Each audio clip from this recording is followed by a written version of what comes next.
마태복음 5장부터 9장까지의 말씀은 예수님의 공생의 사역, 또 예수님의 사역이 그대로 다 녹아져 있습니다. 5장부터 7장의 말씀 속에는 예수님의 가르침의 내용이 있고요. 또 8장부터 9장까지 이어지는 말씀엔 10가지의 이적을 통해 예수님께서 행하시는 그 놀라운 이적의 사건들을 우리에게 보여주고 있습니다. 5장부터 7장까지 나오는 그 예수님의 가르침을 마무리하면서 그 가르침 앞에서 놀라는 사람들의 고백의 말씀을 듣지요. 그 가르침에 놀라더라 라고 말하고 있습니다. 또 8장부터 9장까지 이어지는 10가지 이적을 보면서 사람들이 놀라고 지금까지 이런 이적을 본 적이 없다라고 하는 그 고백 속에서 그 놀라움을 담고 있는 것입니다.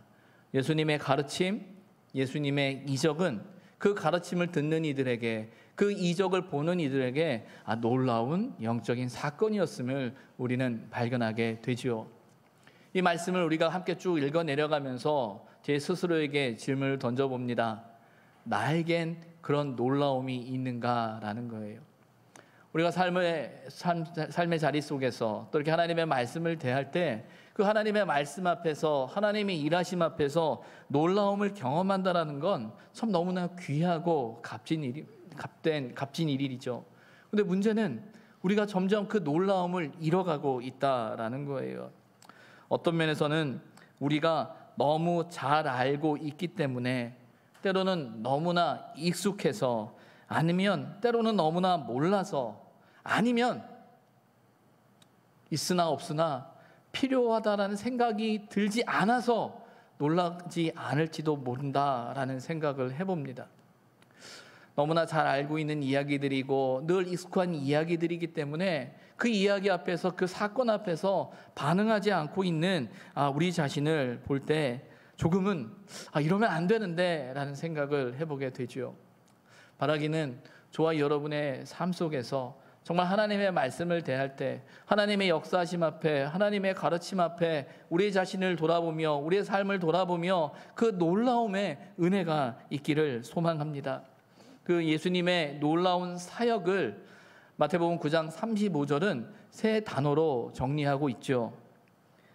회당에서 가르치시고 천국 복음을 전파하시고 또 그들의 연약함을, 모든 병과 모든 약한 것을 고치셨다라고 말씀하고 있습니다.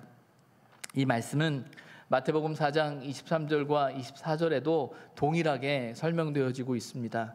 5장을 시작하기 전에 예수님의 사역의 큰 그림을 설명하고 있고, 또 이제 9장을 마무리하면서 예수님의 사역을 다시 한번 이야기하고 있는 거예요.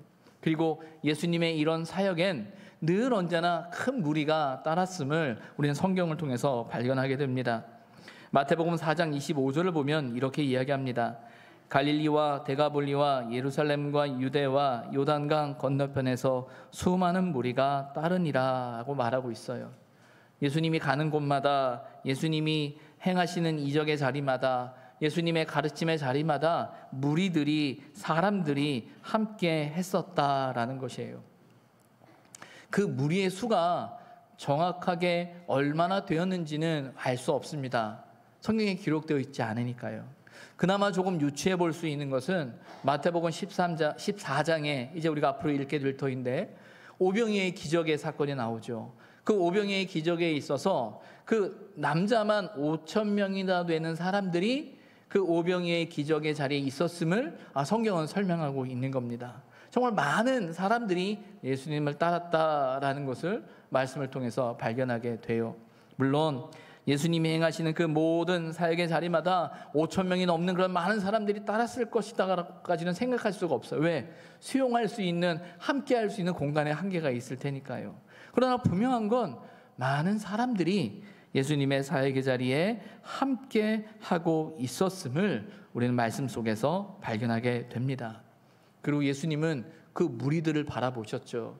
그래서 마태복음 9장 36절은 그 예수님의 마음을 이렇게 설명하고 있습니다. 예수님께서 그 무리를 보시고 불쌍히 여기셨다라고 말하고 있어요. 또 성경은 뭐라고 이야기하냐면, 목자의 일은 양같이 고생하며 기진하다고 말씀하고 계시는 거예요. 예수님의 가르침은, 예수님의 이적은 그 무리들을 향하고 있었음을 우리는 말씀 속에서 발견하게 되어집니다. 무리로 표현되어지는 그들은요, 예수님의 사역의 현장에서 일어나는 모든 일을 목도했던 사람들이죠. 치유의 현장 속에서, 정말 놀라운 치유의 현장 속에서 그 모습을 보면서 우리의 삶 속에, 내 삶 속에 그런 이적의 역사가, 치유의 역사가, 그런 회복의 역사가 일어나기를 간절히 소망하며 그 현장에 함께 있었을 겁니다. 또 그 이적의 앞에서 전혀 다른 시각을 가진 사람들의 이야기를 들으면서 아마 그들은 고민했을 거예요. 어찌 보면 바리새인이나 또 서기관들이나 요한의 제자들로 설명되어지는 그들의 질문들을 이렇게 들으면서, 그들의 이야기를 들으면서 맞아 라는 생각을 했을지도 몰라요. 왜냐하면 지금까지 그들이 해왔던 신앙의 모습, 믿음의 자리, 신앙의 자리, 경건의 자리와는 조금 다른 예수님의 색깔을 바라보면서 그래, 조금 이상한 것 같아 라는 생각을 했을지도 모르죠. 그리고 앞서서 그들이 경험했던 스스로 선지자라고 말하는 많은 사람들을 보면서 이 예수도 그렇게 한때 사람들에게 인기를 끌다가 어느 순간 사라져 버릴지도 모른다라는 생각에, 그가 행하는 놀라운 이적이 특별한 건 사실이지만 그를 따르거나 그에 대해서 어떤 생각을 한다는 것에 대해서 부정적인 말을 하는 사람들의 이야기 또한 들어야 했을 거예요. 앞서서 예수님께서 그들을 향해서 목자에 이른 양이다라는 표현을 하셨거든요. 이 말 속에는 어떤 의미가 담겨져 있는 겁니까? 그들이 목자에 이른 양이다라는 표현은 그들에게 목자가 필요하다라는 거예요. 양이 목자를 잃어버리면 갈 바를 모릅니다. 양이 목자를 잃어버리면 어느 누구도 그 양을 지키지 않습니다. 양이 목자를 잃어버리면 스스로를 지킬 수 없는 상황인 거예요. 그 마음엔, 그 고백 속엔 저들이 목자를 찾아야 되는데, 목자를 만나야 되는데 라는 주님의 마음이 담겨져 있음을 보게 되는 거예요. 그런 면에서 예수님의 이적은요, 예수님의 가르침은요, 그 무리들에게 메시지를 전하고 있는 거예요. 여러분의 목자가 누구인가 이야기를 하고 있는 거죠. 그들은 생각해야 합니다. 누구의 말을 들어야 할 것인가? 정말 저 사람이 나를 구원할 수 있을까? 정말 예수님의 그 가르침과 이적이 나의 삶을 변화시킬 수 있을까? 아마 그 무리들은 고민하며 생각했을 것입니다. 이 말씀을 함께 읽어내려가고 있는 저와 여러분도 마찬가지 아닐까요? 이 말씀 앞에서 우리는 고민합니다. 이 말씀 앞에서 우리도 우리의 참된 목자가 누구인지 생각해야 합니다. 그리고 우리도 그 선택의 자리에 있어야 한다라는 것이죠. 마태복음 10장은 예수님의 두 번째 강화입니다. 강화라는 단어가 조금 어려운 단어이고 잘 쓰지 않는 단어인데 말 그대로 예수님의 두 번째 가르침이다라는 말씀입니다. 첫 번째 가르침은 마태복음 5장부터 7장까지 나오는 가르침이죠. 팔복이라는 것으로부터 시작되어지는 예수님의 가르침, 천국 백성의 삶이 무엇인지를 가르치는 것이 첫 번째였고요. 이제 10장에는 그 제자된 우리가 그리스도의 가르침과 이적을 경험한 삶을 살아가는 그 삶의 자리 속에서 그럼 우리가 어떤 삶을 살아가야 할 것인가를 우리에게 이야기하고 있어요. 제자됨에 대해서 이야기를 합니다. 그런데 이 제자됨에 대한 삶의 이야기는 우리에게 선택의 방향을 제시하고 있는 거예요. 무리들에게 우리가 어느 방향으로 가야 하는 것인가라고 말씀하고 있는 것이죠. 여러분은 이 제자됨에 대한 생각을 해보신 적이 있습니까? 제자라는 단어가 갖는 무게가 있죠. 제자라는 단어가 갖는 부담이 우리에게 있는 게 사실입니다. 그러다 보니까 점점 그 제자라는 단어와 멀어지고 있는 듯한 느낌이 우리에게 들죠. 그리고 멀어질 이유들을 우리도 모르게 찾는 것 같습니다. 고린도 교회를 보게 되면 그 고린도 교회가 나누어지는 갈등하는 모습 속에 이런 모습이 나오죠. 바울파냐 게바파냐 아볼로파냐라고 나뉘어지는 거예요. 그래서 제자다라고 할 때 내가 누구의 제자다라고 말하면서 사람의 제자로 설명되어지고 표현되어지는 그 모습 속에서 나뉘고 갈등하는 그 아픔을 보면서 제자됨에 대한 부담, 그리고 제자됨에 대한 부정적인 생각이 우리에게 있을 수도 있습니다. 때로는 한국 교회의 어떤 교회의 성장의 도구로서 제자 훈련이라는 이름이 우리에게 너무나 익숙하게 들려져서 마치 제자 훈련을 통해 교회 성장을 하기 위한 수단과 도구로서 제자 훈련을 사용한다라는 그 생각 앞에서 제자가 된다라는 그 생각이 갖는 부담이 우리에게 있는 게 사실이에요. 그러나 여러분, 세속화되어지고 또 인간적인 의미로 왜곡되어진 또 그렇게 보여지는 그 모든 일이 제자됨을 다 설명하고 있지 않아요.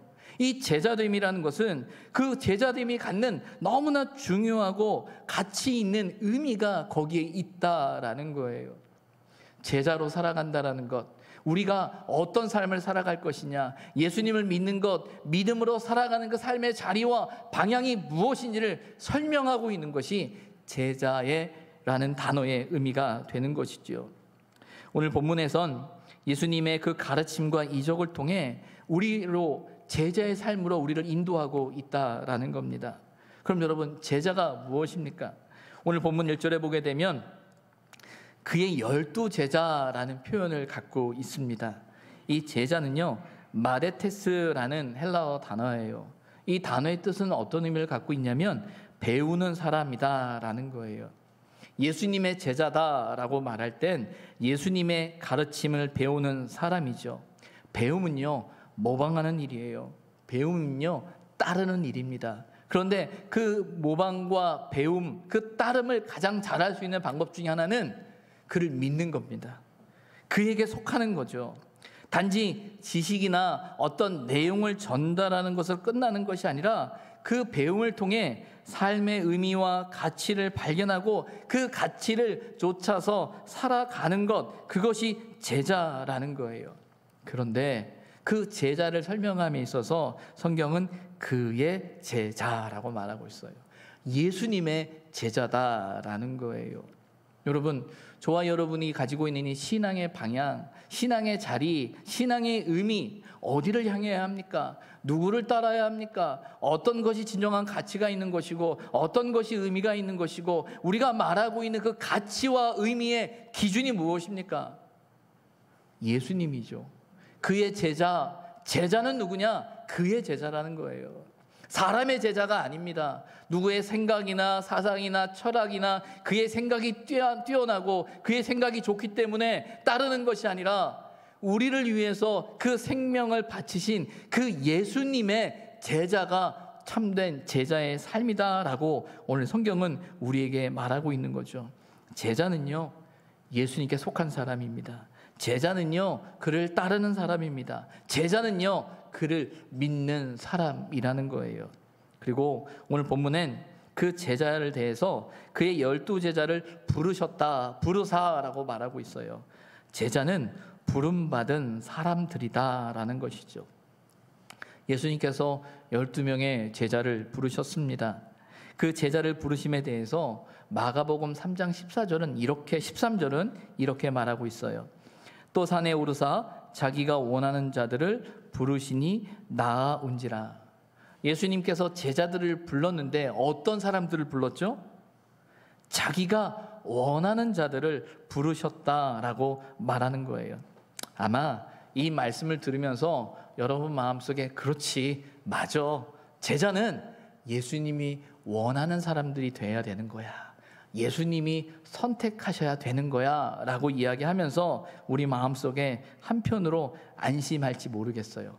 하나님, 저는 아니에요. 전 괜찮아요. 저 선택 안 하셔도 되고요. 다른 사람 선택하셔도 됩니다. 날 택하지 마십시오라고 생각할지도 모르겠어요.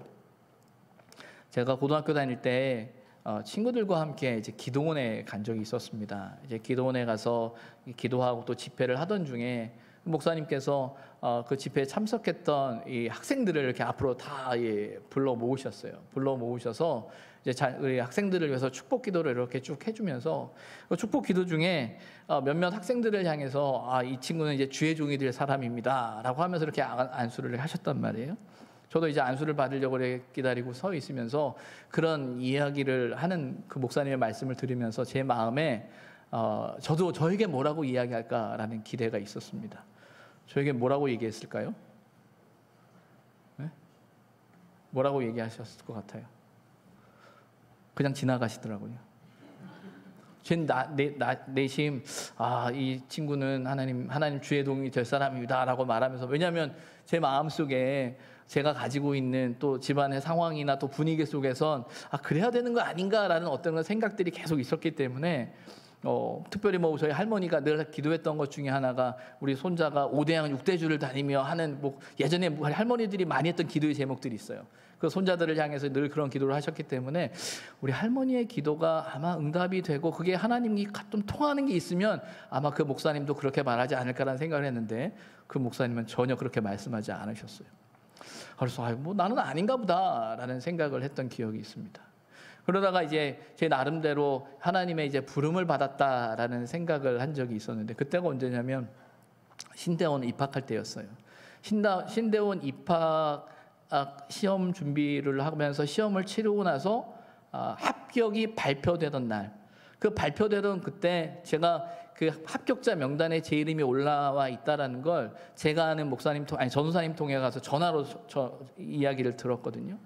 근데 통보를 이렇게 받으면서 제 마음에 왜 이렇게 그 감격이 있고 감사가 있고 눈물이 나는지 몰랐어요. 왜냐하면 내가 합격했구나, 됐구나 라는 어떤 그런 합격의 감격보다 그 이야기를 들으면서 제 마음에 들었던 느낌은 뭐였냐면 하나님이 나를 원하시는구나 라는 생각이었던 거예요. 근데 하나님이 나를 원한다라는 생각을 해보면서 하나님 앞에 내가 나의 모습을 볼 때는 너무나 부족하고 연약하고 내 상황 가운데선 도저히 하나님의 일을 감당하거나 그런 일을 하기에는 너무나 부족한 상황인 걸 너무나 잘 아는데, 누구보다도 나라는 사람이 어떤 사람인지 내가 너무나 잘 아는데 내가 정말 하나님의 일을 할 수 있을까라는 그런 부담이 제 안에 있으면서도 또 한편으로는 하나님이 나 같은 사람도 택하시는구나, 부르시는구나 라는 그 말씀 앞에서 제 마음에 크게 감격했던 기억이 있어요. 근데 중요한 건 그 부름이 갖는 의미는 저에게 있어서 하나님이 나와 함께 하시는구나, 나를 원하시는구나 라는 것에 대한 감사였어요. 어찌 보면 우리가 제자가 된다라고 말할 때 목사님이니까 그런 말씀을 하시는 거죠. 그리고 맞아요. 목사님이니까 그 제자라는 단어가 맞는 거고 또 그런 부름이란 단어가 맞는 거고 또 그런 의미와 맞는 겁니다라고 여러분 생각하실지 모르겠어요. 하지만 여러분, 제자라는 단어가 갖는 그 의미, 하나님이 부르신다라는 그 의미의 가장 큰 핵심은 하나님이 저와 여러분을 당신의 삶으로 원하시고 이끌고 계신다라는 그 이끌음에 대한 말씀이라는 거예요. 우리가 예수님을 믿고 믿음으로 살아간다라고 할 때, 우리가 하나님의 자녀로 살아간다라고 할 때 그 하나님께서 저와 여러분을 원하신다라는 것, 기뻐하신다라는 것, 사랑하신다라는 것, 우리의 자녀로, 당신의 자녀로 삼으신다라는 이 고백은, 이 경험은 우리로 하여금 큰 위로와 기쁨을 갖게 하는 것이죠. 그래서 예수님이 부르셨다, 부름받은 사람이다 라는 그 단어 앞에서 우리가 무엇을 해야 합니까? 라는 어떤 부담 이전에 그분이 원하신다라는 것에 대한 고백이, 감격이 우리에게 필요함을 생각해 보게 됩니다. 그리고 세 번째가 이거죠. 권능을 입은 사람이다 라는 거예요. 오늘 본문에 이렇게 말합니다. 그의 12제자를 부르셨는데 더러운 귀신을 쫓아내고 모든 병과 모든 약한 것을 고치는 권능을 주셨다라고 되어져 있어요. 아마 이 말을 들으면 더 우리가 나는 아니구나 라는 생각, 그 확신이 아마 들지 않을까 생각합니다. 저 또한 마찬가지예요. 이 말씀 앞에서는 이 앞 본문까지는 12제자를 부르셨다. 아, 그래, 하나님이 날 부르셨어. 하나님이 날 원하셨어. 아, 감사하다는 마음과 함께 반응하는데, 이 말씀 앞에서는 권능이라는 말 앞에서는 아무리 생각해도 제게는 권능이 없는 거죠. 우리에겐 권능이 없는데, 아니 이 말이 사실이야? 정말 예수님의 제자가 이런 역사가 있는 거 맞아? 그런 권능이 있어? 그런 일을 할 수 있어? 라고 반문하는 게 우리의 모습일 거예요. 하지만 여러분, 이 권능에 있어서의 가장 핵심은 바로 이겁니다. 마가복음 3장 14절과 15절에 이렇게 되어져 있어요. 이에 12를 세우셨으니 이는 자기와 함께 있게 하시고 또 보내사 전도도 하며 귀신을 내쫓는 권능도 가지게 하려 하심이로라. 그에게 권능도 가지게 하려 하심이로라 앞에 표현은 자기와 함께 있게 하시게 하려고라는 거예요. 예수님과 함께라는 거예요. 여러분, 여기서 말하는 권능은 기술의 문제가 아니에요. 능력의 문제가 아니에요. 실력의 문제가 아니에요. 여기서 권능의 핵심은 주님이 함께 하신다라는 거예요. 자기와 함께 있게 하시려고 예수님과 함께하는 그들을 통해 나타나는 권능이다라는 거죠. 우리가 믿음으로 살아감에 있어서 하나님과 함께하는 그 삶의 자리가 능력 있는 삶인 거예요. 하나님과 함께 살아가는 그 삶 속에 권능이 있는 거죠. 제자다라고 할 때 우리는 점점 무엇을 해야 한다라는 책임감과 부담감이 우리의 마음을 옥죄옵니다. 그래서 제자라는 단어와 나는 멀다라는 생각을 가져요. 그러나 여러분, 제자는요 그런 게 아니에요. 제자는 저와 여러분의 신앙의 방향이에요. 우리가 하나님께 속했다라는 것, 내가 예수님께 속했다라는 것, 그리고 그분이 나를 원하신다라는 것, 무엇보다 그분이 나와 함께 하기를 원하신다라는 그 신앙의 고백, 신앙의 방향이 이 제자라는 단어에 있는 거죠. 우리는 오늘 본문의 말씀을 보면서 우리는 이제 어떤 선택을 해야 하는 거예요. 무리로 살아갈 것인지 제자로 살아갈 것인지. 요즘 같은 세상은 무리가 편합니다. 그렇죠? 잘 묻어가면 되고요. 대세를 따르면 되고요. 또 요즘처럼 코로나19라는 상황을 이렇게 지켜볼 때 그냥 그렇게 어느 정도 거리를 두고 관망하면서 이렇게 가다가 어느 순간 또 나의 어떤 마음을, 어떤 입장을 표명하면 되겠지라는 어떤 그 무리의 자리가 우리에게는 편하게 느껴질지 모르겠어요. 하지만 여러분, 우리는 제자됨의 사실을 놓치지 말아야 한다라는 거예요. 제자는요, 분명한 의지와 선택 그리고 방향을 가진 사람이에요. 그래서 부딪혀야 되고요, 헤쳐나가야 되고요, 때로는 그 부딪힘과 헤쳐나감이 우리에게 큰 부담으로 다가올 수 있어요. 그리고 요즘은 그런 부딪힘과 헤쳐나감의 그 삶의 자리의 몸부림이 점점 약해진다라는 것이 안타까운 거죠. 얼마 전에 어느 목사님의 이야기를 들었어요. 당신 교회에서 있었던 이 코로나19 관련해서 이야기를 이렇게 들으면서 저에게 말씀을 하시더라고요. 당신 교회에 82세 되시는 노 권사님이 한 분 계신데, 그 권사님이 어느 날 새벽에 목사님을 찾는다라는 거예요. 왜 찾는지 알아봤더니 그 권사님이 콧물도 흘리고 막 기침을 해대면서 목사님을 찾는 거예요. 목사님을 찾는 이유가 뭐냐면 목사님이 안수해 주시면 낫겠다라는 그 믿음을 가지고 이 목사님을 찾았다라는 거예요. 근데 목사님이 가봤더니 뭐 기침하고 콧물 흘리고 하니 얼마나 그러니까 걱정인 거죠. 아니 혹시나 라는 어떤 생각 때문에. 더욱이 그 할머니가, 그 원사님이 마스크도 쓰고 있지 않으니까 아마 그 목사님이 많이 놀랬던 것 같아요. 그러면서 그 목사님이 그 권사님께 이렇게, 왜 교회 오셨냐고. 아니 몸이 이런 상태이시면 교회 오시지 말아야지 왜 오셔가지고 이러십니까? 당분간 교회 나오지 마십시오 라고 하면서 그 권사님을 말렸다라는 거예요. 그랬더니 그 권사님이 하는 말이, 목사님 저는요 예배 안 드리면 죽어요 라고 하면서 그렇게 간절하게 목사님께 안수를 이제 부탁드리는 거예요. 그러면 목사님, 이 예배 드려야 되는데 어떻게 해야 됩니까? 라고 이야기를 하는 거죠. 그랬더니 권사님과 한참 얘기하다 권사님 일단은 병원에 가십시오. 병원에 가셔서 꼭 의사 진단 받으시고 결과를 알려주세요 라고 했더니 알겠어요 목사님 하면서 그 권사님이 돌아가셨다라는 거예요. 무조건 병원에 가시고 그리고 나서 오셔야 됩니다 라고 이야기를 했던 거죠. 집에 돌아가셔서 그 권사님께서 펑펑 우셨다고 해요. 하시는 말씀이 어머님 돌아가셨을 때보다 더 많이 우셨다라는 거예요. 평생 예배의 자리 지키고 예배의 자리에서 기도하고 했던 그 자리인데 내 사지 멀쩡한데 내가 왜 못 갑니까? 라는 어떤 그 안타까운 마음이 그에게 있었던 것 같아요. 근데 그날 저녁에 그 권사님이 다시 교회에 오신 거예요. 왜냐하면 그날이 수요일이었거든요. 그러니까 목사님이 그 권사님을 보면서 아니 그렇게 얘기했으면 오시지 말아야지 라는 생각이 있었는데 그 권사님이 오신 거예요. 근데 오셔서 환하게 웃으면서 목사님한테 이렇게 얘기하는, 목사님 저 이제 교회 와도 돼요. 왜요? 저 알러지래요. 그러니까 한 달 내내 기침하고 콧물 흘리고 했던 게 알러지였던 거예요.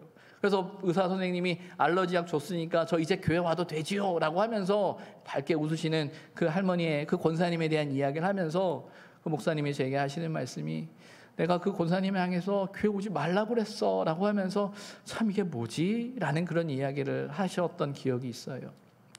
아마 이 이야기를 여러분 들으면서 생각이 다양하실 거예요.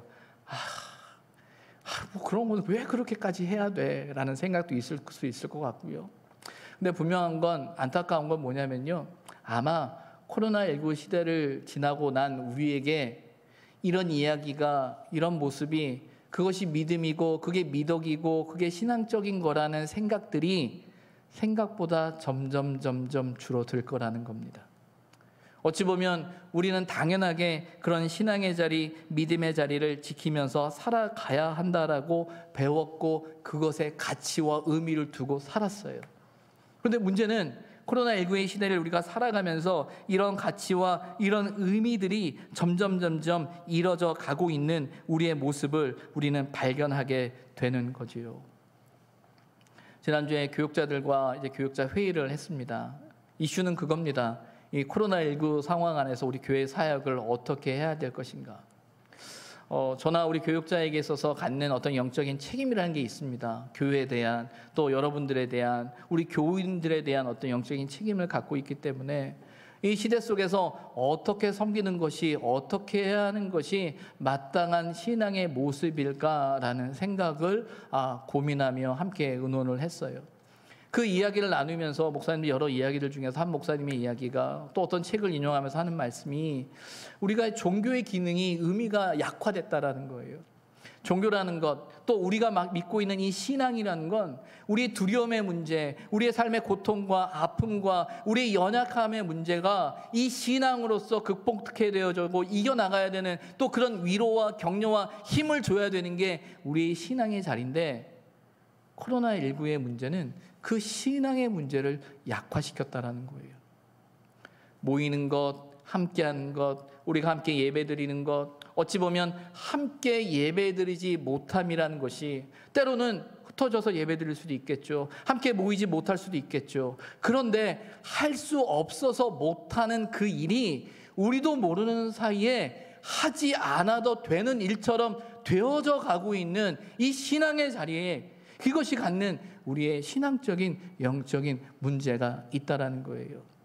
여러분, 요즘 예수 믿으라고 전도할 수 있겠어요? 교회 오면 복 받는다라고 말할 수 있겠어요? 예수 믿으며 살아가면 복 받습니다라고 말할 수 있겠어요? 아마 그렇게 말하다간 욕먹을걸요. 그렇게 말하다가는 정말 그 이상한 사람 보듯이 아마 우리를 쳐다볼 겁니다. 근데 여러분, 우리는 알잖아요. 우리는 그 믿음을 갖고 살아가잖아요. 예수를 믿어야 구원받는다라고 우리는 믿고 살아가잖아요. 그런데 여러분, 그 믿음이 오늘 우리가 경험하고 있는 이 질병의 문제와 이 상황 앞에서 정말 속절없이 무너지고, 마치 우리가 가지고 있는 믿음 자체가 정말 아무것도 아닌 것처럼 보여지는, 그리고 그런 모습 앞에서 우리 스스로가 그것을 너무나 쉽게 인정하고 받아들이는 건 아닌가라는 그런 걱정이 있어요. 코로나19에 대한 여러 가지 상황들에 대해서 많은 신학자들이, 또 목사님들이 모여서 이야기하고 논의하고 토론을 합니다. 그러면서 어느 목사님들이 이야기를 하죠. 교회의 안전함, 또 교회의 공공성에 대해서 이야기를 해요. 맞아요. 교회가 안전한 교회가 되어져야 됩니다. 이 바이러스의 문제 앞에서 교인들이 최대한 안전하게 예배드릴 수 있는 그 안전함을 지켜야겠지요. 또 교회가 가지고 있는 공공성이라는 것이 있어요. 사회에 피해를 주지 말아야 됩니다. 사회를 이끌어가야 되고 사회의 가치를 제시할 수 있는 그 공공성이 중요합니다. 그러나 여러분, 교회의 가치가, 교회의 존재의 이유가 안전함을 지키는 것, 공공성을 지키는 것, 그것이 교회의 본질입니까? 우리의 신앙의 본질입니까? 만약에 그게 본질이라면 우리는 모이지 말아야 돼요. 예배 드리지 말아야 돼요. 그리고 이 모든 일이 끝날 때까지 우리는 각자의 가정에서, 각자의 삶의 자리에서 그곳에 있어야 됩니다. 그러나 우리는 이 모든 사실을 알면서도 모이는 거잖아요. 우리 신앙의 자리는 그런 안전함과 공공성이 갖는 그 말을 하는 의미를 알지만, 그러나 그 말들 때문에 우리가 하나님 앞에서 믿음의 자리로, 신앙의 자리로 지키고 있는 그것들을 놓아버리고 잃어버리게 되면 지금 당장은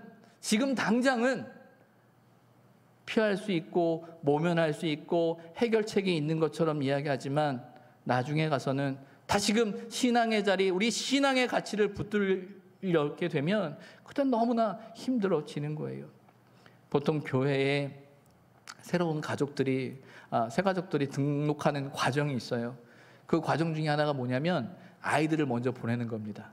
친구 따라 아이들을 먼저 보내요. 그리고 자녀들이 그 교회에 잘 적응하고 잘 정착하면 그 뒤에 따라오는 것이 부모님들이 경우가 많이 있어요. 그래서 우리 교회 학교에도 보게 되면 자녀들만 교회 오는 아이들이 많이 있습니다. 그러나 요즘은 그 아이들은 교회 오지 않습니다. 그리고 여러분, 이런 상황 앞에서 그 부모들이 그 아이를 보면서, 그 교회를 보면서 다시 신앙을 가질 수 있을까? 아니, 그들이 신앙생활을 시작할 수 있을까? 아니, 못할 겁니다. 왜? 위험한 곳이 되어버렸거든요. 우리가 아무리 안전을 지키고 아무리 공공성을 이야기해도 그것은 우리의 말이지 그렇게 받아들이지 않아요. 그러나 여러분, 우리 신앙의 가치는 안전과 공공성을 지키는 것이 아니라 영원히 죽을 수밖에 없는 죄인된 우리가 예수 그리스도의 보혈의 능력 가운데 구원받은 자로서의 삶의 자리를 살아내는 그 삶의 신앙의 고백. 그래서 때로는 우리가 감당할 수 없는 삶의 문제와 고통 앞에 부딪혔을 때도, 정말 때로는 죽음에 이르는 그 두려움 앞에 부딪혔을 때도 예수 그리스도께서 저와 여러분을 구원하셨다는 그 믿음 때문에 삶을 살아낼 수 있고 지탱해낼 수 있고 살아갈 수 있는 그 믿음을 가지고 있는 사람들이 바로 저와 여러분이잖아요. 그런데 우리는 어느 순간 그 너무나 중요한 신앙의 가치들을 한순간에 잃어버리고 눈치를 볼 수밖에 없는 그런 모습으로 전락하고 있는 우리의 모습을 발견하게 되죠. 그래서 이 제자라는 단어 앞에서 당분간은 그 제자라는 단어는 뒤로 숨겨놓기를 원하죠. 당분간은 그 제자라는 말은 꺼내지 않는 게 필요하죠. 당분간은 제자라는 말을 사용하지 않는 게 더 좋겠다라고 생각하고 있는 게 우리의 모습일지 모르겠습니다. 그러나 여러분, 저와 여러분이 가지고 있는 믿음은 어떤 상황 속에서도, 어떤 시대 속에서도, 어떤 형편 속에서도 변하지 않는 그 믿음은 예수님이 저와 여러분의 구주가 되어 주신다라는 것입니다. 그리고 그 예수님을 따르는 것, 그분을 우리의 목자로 조차 살아가는 것, 그것이 지혜요, 삶의 은혜요, 능력이라는 사실을 성경은 우리에게 이야기하고 있다라는 거예요. 오늘 본문을 보게 되면 그 제자에 대한 이야기를 할 때 부르심과 또 권능을 주셨다라는 그 주심 사이에 그 행간에 숨겨져 있는 단어가 하나 있습니다. 그게 뭐냐면 내려놓음이라는 거예요. 비움이라는 거예요. 뒤에 보게 되면 베드로라는 사람으로부터 시작해서 가룟 유다까지 12명의 제자들의 이야기가 나오죠. 그 12명의 제자들이 어떻게 예수님께 부름을 받았는지 성경은 다 설명하지 않습니다. 그러나 마태복음에 나오는 이야기를 보게 되면 베드로와 또 안드레와 또 야고보와 요한, 그리고 마태를 부르시는 이 이야기 속에서 공통된 표현이 있어요. 그 표현이 무엇인지 아십니까? 그들이 그물을 버려두었다. 그들이 배와 아버지를 버려두고 그들이 모든 것을 내려놓고 주님을 따랐다라는 거예요. 신앙은 어떤 순간에 선택하는 겁니다. 우리의 삶의 자리, 우리의 삶의 의미, 삶의 가치가 누구로부터 시작되어지는지 선택하는 거예요. 무리에 있는 것이 신앙의 자리가 아니고요, 제자의 자리에 있는 것이 신앙의 모습입니다.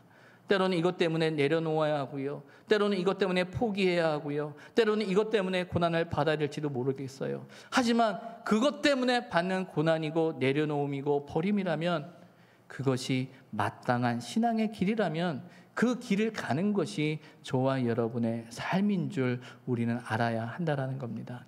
힘든 시간을 보내고 있고 어려운 시간을 보내고 있고 예수 믿는다라고 말하는 것 자체가 어찌 보면 불편한 이야기처럼 보여지는 이 시대를 우리가 살아갑니다. 지난 시간들을 다시금 회고하면서 우리의 신앙의 자리를 돌아보고, 정말 우리가 붙들어야 되는 것이 무엇인가? 정말 우리가 제자의 삶을 살아가는 것인가? 제자라는 그 말씀, 그 단어 앞에서 이 제자의 가치를 우리가 인정하는가? 스스로에게 질문을 던져보고 우리의 삶의 자리를 다시금 복귀할 수 있는 그 은혜가 있기를 주님의 이름으로 부탁을 드립니다. 기도하겠습니다.